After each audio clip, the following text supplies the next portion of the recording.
naglalabasan ang mga epal na politiko. Ginagamit pa nila yan sa sarili nilang kampanya. Di ba? O yan, no? Walang hiya, talagang tambaluslos. Ayan, pati tubig, may relief. Ano yan? Tingog, tingog, tingog! Pangalan ni tambaluslos dyan. Ang kapal ng mukha nyo, ha? Parang alam ko kasi nung sanggaling ang tubig na yan.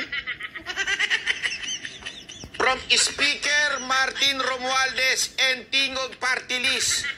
Galing sa asawa niya. Kapalan talaga ang mukha. Tingog Party List. Asawa ni tambaluslos yan. Unang-una, sigurado ko saan galing yan. Don't tell me sa bulsa nyo. Correct.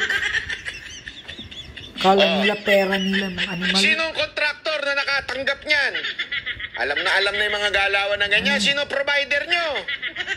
Alam mo kaya maganda? Ito kaya marami sumisip-sip sa mga congressman, na mga kontraktor, yung mga supplier. Kasi sa kanila wala akong nakontrata. Wala. Hanapin nyo kontrata nito, tingnan nyo. Tingnan ninyo yung kontrata nito, wala. Asan na yung kontrata nito? Wala. Kaya kaepalan yan, di ba? Kitang-kita nyo naman. Yan ang wala nang e-epal sa mas epal pa. Ultimong tubig. Talagang nilagyan ng pangalan ng Speaker Romualdez. Kaya nga, kapal ng mukhang animal. Wala akong planong tumakbong presidente. Sino ginago mo? Animal, hiya talaga mukha mo, tambaluslos ka. Napakasinungaling. Diba? Kapal ng mukha. Correct. Kapal ng mukha. Baka akala nyo dyan lang natatapos yun. Hindi. Ito pa, kapal ng mukha, yan. Office of the Speaker. Martin G. Romualdez. Anong kapalan ng mukha yan? Hindi, di ba? Isipin nyo, anong klaseng kapalan ng mukhang ginagawa nito mga animal na to? Kailangan talaga nandun yung pangalan niya. Office of the Speaker, sambahin nyo ako. Kulang na lang, gawin mo iglesia ni Speaker. Correct. Kala niya, pira niyang animal ka. Gawin mo, palitan mo na yung logo nyo. Gawin mo iglesia ni Romualdez. Ganon. Yan ang tinatawag na Marrojas 2.0.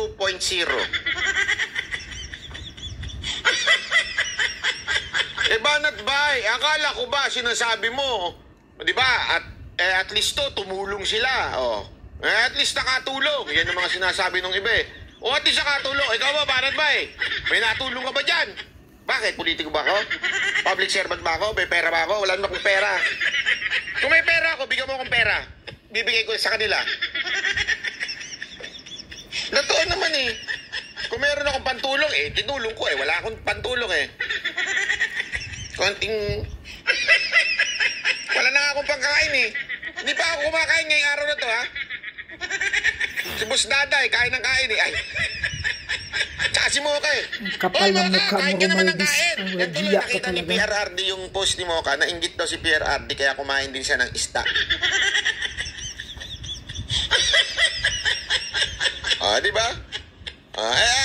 Asan na ba yung tulong ng mga Duterte? Ito yung tulong ng mga Duterte, Yes, yan. Tingnan nyo. Yan ang tulong ng mga Duterte. From the people of Davao City. Yan, ibig totoong sabihin, tumulong. galing yung pera sa taong bayan ng Davao City. Tapos, pag titingnan mo, yung tatak nito, yung tatak talaga ng mga bigas. Di ba? Tapos magtataka kayo ngayon kung bakit ang taas ng trust rating ni Pangulong Duterte. Kasi hindi ko siya epal. Bakit mataas ang ratings ni Sara Duterte? Hindi ko siya epal. Tamba, magtaka ka na kung bakit ang baba ng mo. Ang epal mo kasi, tutulong ka na lang, meron pang... Sino kasi thinking Pinoy? Na noong pandemya, tutulong na lang, kailangan nandun pa pangalan niya. Tangin lang yan. Sorry naman. Kalma muna. Kalma. Baby, kalma. Huwag mo naman akong bigyan ng dahilan para tabihan ka.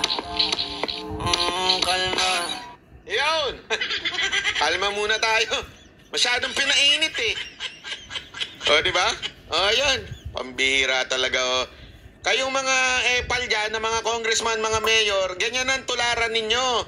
Bigay kagad, hindi kailangan mamalimos. Bigay kagad at tanggalin yung mga lintik yung mga pangalan. Ba't di nyo ilagay dyan?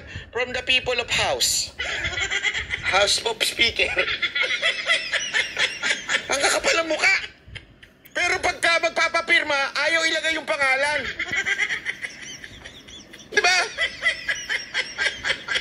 Pag magpapapirma sila ng People's Initiative, wala yung pangalan nila. Pero pag tumutulong sila, nandun ang pangalan. Anong tawag mo doon? Ang kapal ng mga mukha ninyong mga animal kayo. Kalma mo naman at bay. Masyado ka maingat. Oh, kalma. Baby, kalma. Huwag mo naman akong bigyan ng dahilan para tabihan ka. Kalma. Yun. Masyadong mainit to si Banat Bay. Hindi, alam mo, naintindihan naman natin. Ha? Bakit? Sa bagay kasi may bago na ho tayong presidente. Alam nyo ba yun? May bago tayong presidente? O hindi nyo alam? Hindi nyo alam? Sino may alam dito na may bago tayong presidente? Taas nga kamay. Ito, may bago tayong presidente. Oh. Ayan, oh. Yan na naman si May Tamba. talk to the troops. Ang ating bagong presidente. Si Martin Romualdez. Sino yung sumisip-sip? Si Congressman Bambi Emano. Delivery speech as he talk to the troops. Oh, ayan. Oh. Di ba? Napaka, matindi. Trabaho ng presidente, siya na gumagawa. Ano to? Tamad ba yung presidente natin? O Bangag, ang presidente kasi. Kaya pinalitan ni Tambaloslos. Bangag lagi. Hindi, tanong ko lang Grabe naman. talaga ito si Tambaloslos. Mr. President Marcos, tamad na po ba kayo? O talagang epa lang ho itong pinsan nyo? Bangag at ipal. Ha? Kasi masyado, pati yung trabaho ninyo, ginagawa niya. Feeling niya, presidente talaga siya, no?